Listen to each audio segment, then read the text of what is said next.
Olá pessoal, aqui quem fala é o Rafael do canal Caracol.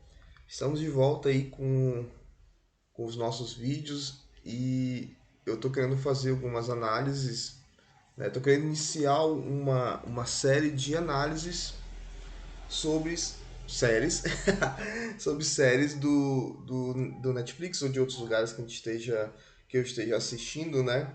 É, Estou tendo um costume muito saudável, apesar de que algumas pessoas estão criticando aí, o Netflix é o seu tempo, sei lá o quê. Cara, nós sabemos muitas coisas que roubam o nosso tempo e não nos devolvem nunca. E essas pessoas que estão fazendo crítica ao momento de descanso das pessoas, elas estão caladas, né, com relação a esses outros espaços que roubam o nosso tempo de vida, né? E é interessante como se faz essa escolha do que se vai criticar, né? Eu assisto Netflix, eu jogo videogame, eu fazer nada, o ócio é um direito da pessoa. Apesar do que as redes sociais estão vendendo aí ao contrário, mas fazer nada é um direito da pessoa. Fazer nada, ficar pensando na vida. É importante, inclusive, para o crescimento intelectual das pessoas, não fazer nada. Né? Você não consegue criar em larga escala se você está o tempo todo, não em larga escala, mas de forma mais densa, mais profunda, se você está o tempo todo reproduzindo, né? Experimente você tentar escrever redações, por exemplo. Você vai escrever redações, você acorda às 7 horas da manhã e vai escrever uma redação. Quando for, é, sei lá, a terceira ou a quarta redação, você já vai estar com a sua capacidade de criatividade limitada, né? Então, nós temos que pensar que fazer nada é, até certa medida, saudável para a criatividade, para o conhecimento, né? Você tem que saber dosar. Então, nos meus tempos que eu estou fazendo nada, eu estou assistindo séries no Netflix e eu gostaria de falar para vocês sobre algumas. Mas aí, como a gente, né? Qual é a grande questão? A gente não consegue deixar, pelo menos eu não consigo, deixar de ser professor, deixar de ser sociólogo, mesmo assistindo séries. Então, vou iniciar aqui uma sequência de vídeos, para não falar séries de novo, mas eu já falei. Vou iniciar uma sequência de vídeos analisando séries e filmes da Netflix, tá? E resolvi iniciar com uma série que na verdade é a adaptação de um filme, que é a adaptação de um romance. Eu acho isso muito legal e assim, com certeza eu nunca vou ler o romance. Sabe, eu não tenho essa ideia, e aí eu acho legal o canal que eu posso falar muitas coisas que eu penso sem pensar muito assim até, né? Só refletindo um pouco. Eu não tenho essa pretensão de ler todos os livros do mundo, eu já tive quando eu tinha 20 e tantos anos, li livro pra caramba, mas alguns livros eu não vou ler. Alguns livros eu acho mais legal ver a série, né? Não que seja um livro ruim, não estou falando isso. É uma questão de escolhas mesmo, de tempo, né? Então, se eu tenho que ler, sei lá, um livro para minha pesquisa ou ler um livro para dar aulas, eu vou priorizar e quando eu for querer me divertir, eu vou querer assistir séries, que já tá pronto, tá ali, tá visual. Minha imaginação flui do mesmo jeito, né, flui de outra forma, mas continua fluindo.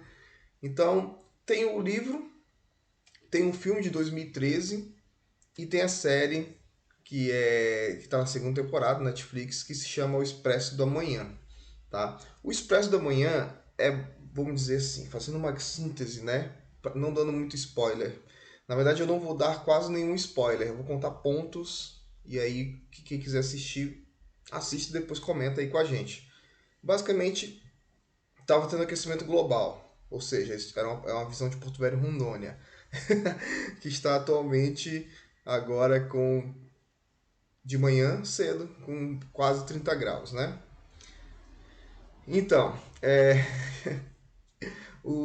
a série, ela estava tendo um aquecimento global e aí os cientistas, né, os cientistas sempre são culpados, eles tentam reverter e aí, na verdade, eles causam uma nova era glacial com temperaturas que vão descendo, descendo, descendo, descendo, descendo até que numa uma parte da série está com menos 100 graus, né? Enfim, Lá pelas tantas, né, um empresário, uma pessoa extremamente rica, resolve construir um trem que vai ficar circulando pelo mundo, por isso que é o Expresso do Amanhã, vai ficar circulando pelo mundo, gerando energia, o próprio movimento do trem gera energia para abastecê-lo, e ele resolve, obviamente, né, o mundo está acabando, mas a humanidade para quê? Ele resolve vender os ingressos. E é claro que só as pessoas da chamada elite, né, vão estar dentro do trem. Interessante pensar como é essa perspectiva que muitas pessoas ainda têm, que a elite ela é necessariamente super educada e super inteligente. Isso é um que nós, daqui a pouco eu vou falar um pouco sobre isso, é o que nós chamamos de fetiche de classe social, né? Você não conhece os indivíduos, mas entende que aquelas pessoas que têm dinheiro, elas são polidas, elas são requintadas, elas são as melhores pessoas da humanidade. O que não é verdade, é só você ligar as suas redes sociais, você vai ver aí várias pessoas da elite política, econômica ou intelectual difundindo racismo, preconceito, violência, o que na minha visão torna a pessoa bem baixa se a gente fosse fazer uma escala, né? Que eu tento não fazer essa escala. E aí o que acontece? Quando a temperatura estava a aproximadamente 40 graus negativos, para mim isso é extremamente frio, mas deve ter pessoas que vivem até esse ponto, né, com equipamento, o trem vai partir, o expresso da manhã, e as pessoas se rebelam, ou seja, sempre se rebelam quando o negócio já vai dar merda. Já tá dando merda. Se rebelam e tomam os últimos vagões do trem e tem um conflito ali, pessoas morrem e tal. A série passa uns 6 anos e a série começa a contar uma história. Eu não vou contar essa história para vocês, eu gostaria que vocês assistissem a história. Eu vou falar agora de pontos de análise. E que pontos são esses que eu vou analisar? Eu vou analisar justamente a relação entre a sociedade relatada no trem, ou seja, tudo aquilo, a Arca de Noé, a última coisa que sobrou da humanidade, e a nossa realidade social que nós vivemos agora, tá? Então, eu separei apenas 6 pontos, vou falar rapidamente sobre eles. Alguns eu até já falei para vocês aqui nessa pequena introdução. Então, a série se chama Expresso da Manhã e vou fazer uma análise sociológica da série, tentando, e eu espero que vocês consigam ver essas relações também que eu vi, né? São coisas da minha cabeça. Escreve aí nos comentários se eu estou viajando demais. Vamos lá, primeiro grande ponto, claro, meu caderninho, né? Meu caderno de todas as coisas da vida que eu faço está anotado nesse caderno. Primeiro, há uma divisão de classes. Isso é meio óbvio, né? Alguns autores, né, principalmente os marxistas, vão partir da divisão de classes como organização da nossa sociedade. Não apenas eles, né, mas eles são os mais conhecidos. E quais são as classes que eu entendi na série? Nós vamos ter a elite, né, são os que estão nos vagões da frente. E aí é bem interessante essa analogia do trem. Você vai ter os trabalhadores, que é a classe média, que são aqueles que fazem o trem funcionar, né? Essa relação é bem clara, né? É a classe média que faz a sociedade, é a massa trabalhadora que faz a sociedade trabalhar, né? Então, assim, pense a sociedade, a massa trabalhadora toda do Brasil parando, né? O trem vai parar. É mais ou menos o que funciona no trem da série, tá? E nós temos os descartáveis. O que são os descartáveis? São os fundistas. São os que estão no fundo, só aqueles que invadiram, que de certa forma para eles não tem valor nenhum, e eles recebem uma ração diária, não tem direito nenhum, né? Então esses descartáveis se associam muito aos nossos outsiders, né? Ou aqueles que estão às margens, os periféricos. É aquela massa de indivíduos que são realmente descartáveis, né? Na visão de algumas pessoas da nossa sociedade. Que eles não trabalham, eles não produzem, né? E na mente de alguns estão numa categoria subhumana. Então é bem interessante pensar que o trem, que é a salvação da humanidade, reproduz a humanidade, né? A humanidade deles e a nossa também. Segundo ponto, há um fetiche de classe. O que é o fetiche de classe? Falei um pouquinho na introdução. Fetiche de classe é quando eu pressuponho, sem conhecer, que indivíduos da classe superior à minha são melhores e indivíduos da classe inferior à minha são piores do que eu, né? Isso aparece em várias formas, né, na série. Inclusive há a questão da idolatria ao é, empresário, né, empreendedor, sei lá, do cara que faz o trem, né? Até eles cumprimentam, que o nome do cara começa com W, e aí eles fazem um cumprimento com W no peito. Então há uma idolatria àquele indivíduo, né? Salvador, ele se torna o salvador. É interessante também que quando as pessoas são ali os comissários, podemos assim dizer, né? São os líderes da classe média, quando eles vão se comunicar com o pessoal do fundo, né, com os fundistas, aqueles que invadiram, eles vestem um casaco cheio de pompa, né, para mostrar que são superiores, mas no dia a dia eles não usam aquele casaco, né? Então essa questão é extremamente interessante quando a gente pensa que há um fetiche de classe, há essa ideia de que e reproduzida pelas pessoas que a classe superior ela é melhor, né? E o conflito ele começa a gerar quando os fundistas eles começam a perceber que na verdade eles são descartáveis, que as pessoas que estão ali na frente não são pessoas bondosas, né? Porque estão dando uma ração para eles, nem comida eles ganham, né? E eles começam a querer se rebelar com isso. Quando eles estão montando uma rebelião, né? Na verdade a segunda, mas quando eles estão montando essa rebelião acontece alguma coisa que muda todo o cenário. Eu não vou dizer o que, que é, assista lá para você ver. Tá logo no segundo episódio, se eu não me engano. Terceiro ponto, quem causa os dilemas socioambientais é quem planeja fugir, né? Semelhante ao nosso país, né, nosso país, nossa realidade, que as pessoas extremamente ricas, né, elas estão numa corrida pelo espaço, né? Quem vai conseguir montar a Arca de Noé para fugir da besteira que nós estamos fazendo, mas basicamente eles estão fazendo, né? É, e aí a ideia é o seguinte, não importa se nós vamos acumular capital, dinheiro suficiente, né, para a gente ser extremamente rico, causar desigualdade, violência, degradação ambiental, mas quando der merda eu vou fugir. Então é mais ou menos isso, e vou levar os meus amigos que também são ricos, que podem pagar o ingresso, podem financiar. Isso também aparece naquele filme 2012, né? Quando tinha a questão de que o mundo ia acabar em 2012. Eu não entendo essas pessoas. Mas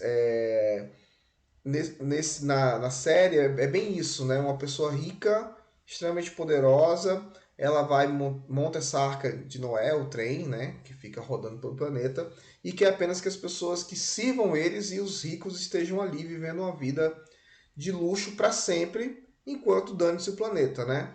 Mas, como no exemplo do nosso próprio planeta, nossa própria realidade, podemos assim dizer, foram esses indivíduos que causaram todo o problema, né? Então é interessante a gente pensar que o problema da falta de água, que muitos de nós já estão vivendo, né, é causado pela nossa própria produção de alimentos, que por sua vez não gera igualdade alimentar. A nosso sistema de produção alimentar ela gera riqueza e fome, né? Veja aí, por exemplo, o Brasil. O Brasil é um dos maiores produtores de alimentos do mundo e você tem mais de 20 milhões de pessoas na pobreza extrema e mais de 100 milhões de pessoas em algum nível de insegurança alimentar, né? Era para a gente estar se alimentando extremamente bem, com um preço razoável, né? E nós estamos passando justamente ao contrário. Por quê? Porque o interesse não é produzir alimentos, é produzir dinheiro.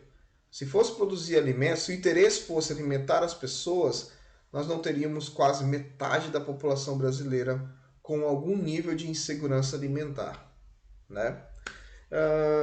Quarto ponto. A moral não importa desde que a estrutura se mantenha. Eu acho isso extremamente interessante, né? Algumas pessoas, vamos voltar aqui para... Não, vamos falar primeiro da série, né? Na série é mostrado, não vou falar muito, tá? Que alguns valores morais, tradicionais, ou até mesmo cristãos, eles não existem mais, né? Por exemplo, as pessoas mantêm polirrelacionamentos de forma aberta e até mesmo de forma promíscua, utilização de drogas, etc, etc, etc. A grande ideia é que, assim como na nossa sociedade, há um grupo de pessoas que briga por uma questão como é que é? Conservadora, tradicional, sei lá o quê. Mas a grande questão é que, e é só a gente ver as grandes propagandas aí das empresas internacionais. A grande questão é que o sistema ele não liga para isso. Enquanto houver lucro, enquanto houver manutenção do sistema social, tranquilo, velho. Tranquilo, vocês podem estar fazendo o que vocês quiserem, se relacionando com quem vocês quiserem, vivendo como vocês quiserem. Se o sistema do trem, né, se os vagões do trem estiverem funcionando, mantendo a elite no lugar que ela está, tranquilo. Né? Então, na série isso deixa bem claro, dá de fazer uma correlação bem interessante, que os caras não se preocupam com a questão moral. Eles se preocupam com a elite estar nos primeiros vagões, recebendo todos os benefícios alimentares, de segurança, de saúde, de divertimento, né? Tendo uma vida plena, mesmo numa situação dessa, e pronto. Né? Então, eu acho isso muito interessante e é uma correlação muito forte com a nossa sociedade. O quinto ponto é o darwinismo social, né? O darwinismo social é a ideia de que as sociedades ou os grupos mais fortes devem sobreviver, enquanto que estou falando de grupos sociais, de pessoas, de seres humanos, enquanto aqueles mais fracos ou menos adaptados devem desaparecer. Essa ideia, tipo, né? Eu até poderia dizer assim que na primeira vista ela é interessante, mas ela não é interessante em vista nenhuma, porque ela vai levar ao extermínio, né? Em última escala, o darwinismo social leva ao extermínio. E no trem eles praticam o darwinismo social de várias formas, né? Primeiro, mantendo os fundistas presos nos fundos, né? Nos últimos vagões. Segundo, fornecendo uma ração para eles que vai deteriorando a questão biológica deles, né? Até um ponto, isso no primeiro episódio, né? Que essa alimentação não permite que as mulheres ovulem, ou seja, possam ter filhos, né? Então a ideia da elite, né, que é praticada pela classe média, pelos trabalhadores, ou seja, é executada, é que as pessoas do fundo deixem de se reproduzir e vão morrendo pouco a pouco pelas doenças, porque é um lugar frio, é um lugar inóspito, é um lugar sujo, né? E eles vão morrendo pouco a pouco. Quando eles morrerem, tudo vai estar bem, né? Então, eu acho bem interessante essa ideia que recentemente uma chamada intelectual, né, do Brasil, ela defendeu a ideia que não se deve dar comida para pobres, né? Que se você der comida para pobres, para pessoas que estão em situação de vício, né, em drogas, aquelas pessoas elas nunca vão melhorar, nunca vão. Então, assim, isso é uma forma de darwinismo social. Muitas pessoas pregam castração apenas para os pobres, né? Muitas pessoas pregam que a população pobre deveria ser não se reproduzir mais, né? Não ter um direito que, querendo ou não, é um direito dos indivíduos, de todos nós, de se reproduzir, né? Ao passo que as demais classes podem se reproduzir de forma que quiserem, né? Então, assim, vejo como o darwinismo social é extremamente forte na nossa sociedade. Alguns grupos sociais da nossa sociedade podem morrer, as pessoas não ligam, podem ser presas. No Brasil, se a pessoa for pobre, se a pessoa for preta, se a pessoa for indígena, ela pode morrer porque ninguém vai ligar, né? Mal vai ser noticiado. Recentemente eu estava conversando com um parente meu, um primo meu, e ele falou assim: por que isso não aparece na Globo, né?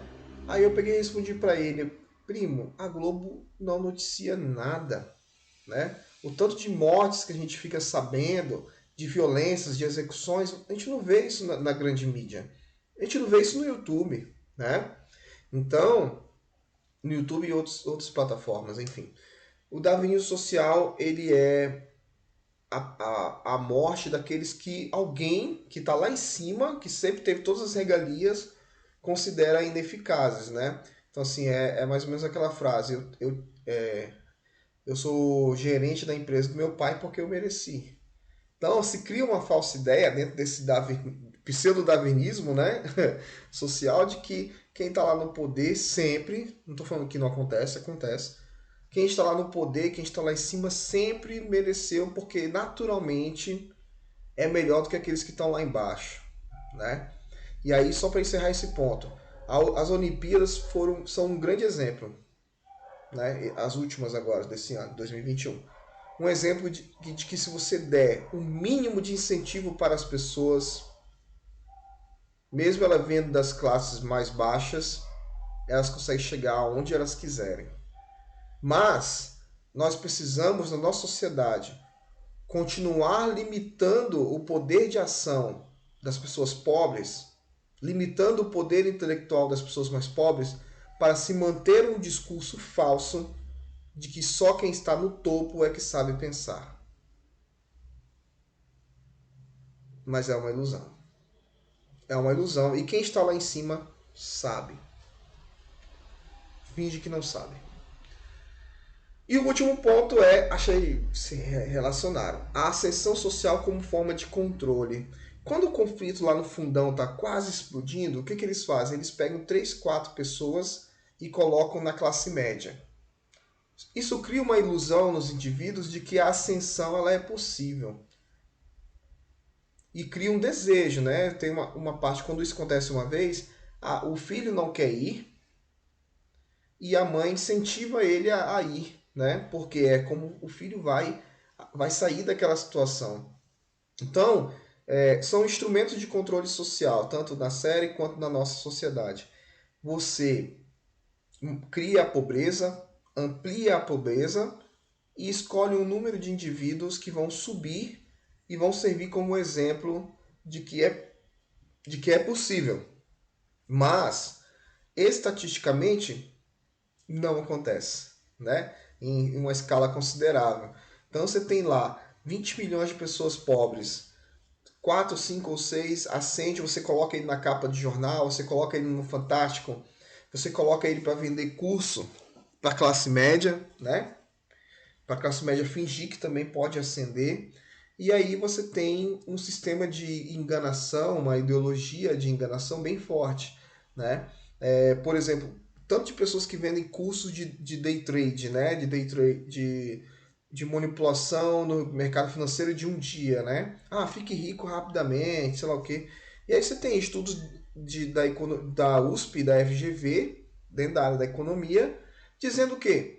Que 98% dos day traders, que são pequenos jogadores, né, que têm um capital menor, eles têm prejuízo. Que a maioria daqueles que têm lucro nesse day trade são grandes jogadores, grandes players, né, que têm muito capital.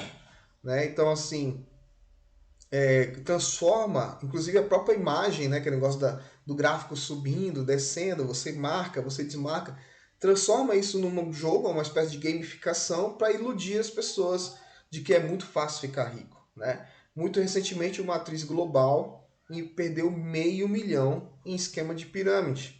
Por quê? Mesmo ela já sendo rica, né? Mas fica o exemplo de como o brasileiro tem essa ideia que o dinheiro fácil ele é possível, quando na verdade não é. Os golpes são possíveis, né? Se a gente pensar que o Brasil é o grande celeiro de golpes econômicos do mundo, né? Quem inventou a pirâmide financeira morou muito tempo no Brasil, ganhou muito dinheiro aqui no Brasil e foi ganhar dinheiro de outras pessoas depois, né? Então, o Expresso do Amanhã é uma série que você pode assistir pensando na questão distópica, mas ao mesmo tempo nossa sociedade está caminhando para uma distopia, né? Eu não queria ser, como o Adorno coloca, o profeta enquanto desculpa, o sociólogo enquanto o profeta do negativo. Mas é só você olhar o que está acontecendo no mundo, o que está acontecendo no Brasil, como está inviável, cada vez mais inviável comer, se alimentar, né? Para uma parte da nossa população. E o que acontece? Parte da população que sempre esteve segura, né? A famosa classe média tradicional. Hoje a classe média tradicional ela está extremamente abalada. E mesmo assim ela continua agradecendo aos que estão nos vagões da frente. Então é isso, pessoal. Muito obrigado. Eu pretendo fazer vídeos assim, ligar a câmera, falar, e eu quero ouvir vocês, eu quero que vocês comentem. Obrigado e até a próxima.